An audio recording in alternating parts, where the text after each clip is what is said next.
been asking this publicly. Why are governors running county governments as if they are private companies where they are stealing money, buying properties abroad, driving such big vehicles, including ourselves?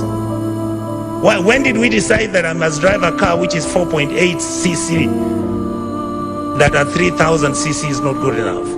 When our children don't have medicines, when our women are not giving birth, when we can't feed our children, when we buy fertilizer, we deal on it, we sell some of it, we sell mchanga.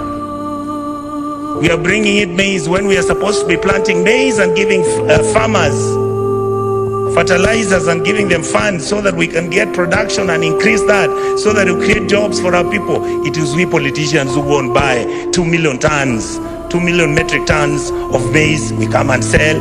We bring 3 million metric tons of sugarcane. Mumias is dying. Chemelil is dying. Sony Sugar is dying. Those are factories that used to employ people. Who are the biggest dealers of investment companies in Kenya? We, the political class. What happened to Kenya Airways? Look at it now. Smelly, filthy. It was the pride of Africa. Who runs Kenya Power? Why are we not told who are the owners of the independent power suppliers of this country? Why are we not being told who owns our national parks? But you hear money is being stolen by none other than the elite and the political class. These people out here are tired. These people are tired. I was crying this morning today because we are messing up a good thing. We are messing up this country. Who wants to be a refugee? And there is enough for you people to eat, so long as you eat with manners. The revenue we collect is enough to run 8 African countries: Kenya, Rwanda, Burundi, Tanzania. You go to Congo, you go to South Sudan, you go to Somalia, and you go to Ethiopia. That's what our goddamn budget is. Just manage it, don't steal it. A few people are stealing too much. These kids out here, they know everything. They know your houses. They know where your kids go to school. They know which properties of land you have. Why must somebody have 4 million acres of land to his name?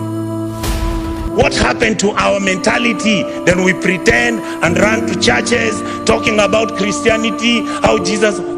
Do you understand what you are dealing with? The people out here don't even believe in God anymore.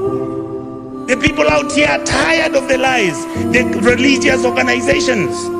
And I have to say this, I'm a Catholic. I was so happy I saw the Papal Nuncio talk about the issues of a country. Let us forget that we can run this country as tribes.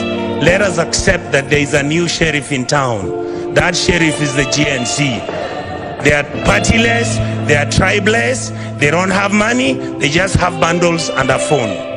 And they'll stop this country to move. I would like to plead with the members of this house, when it comes to looking at what role our committees are playing, look at what happens.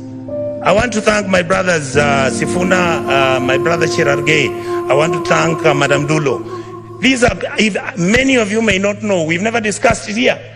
How many times we've been threatened that we are raising issues about county governments losing billions. I mean, who doesn't know how many governors own apartments and houses in Kilimani Road? Each one of them owning an apartment costing 1.5 billion shillings.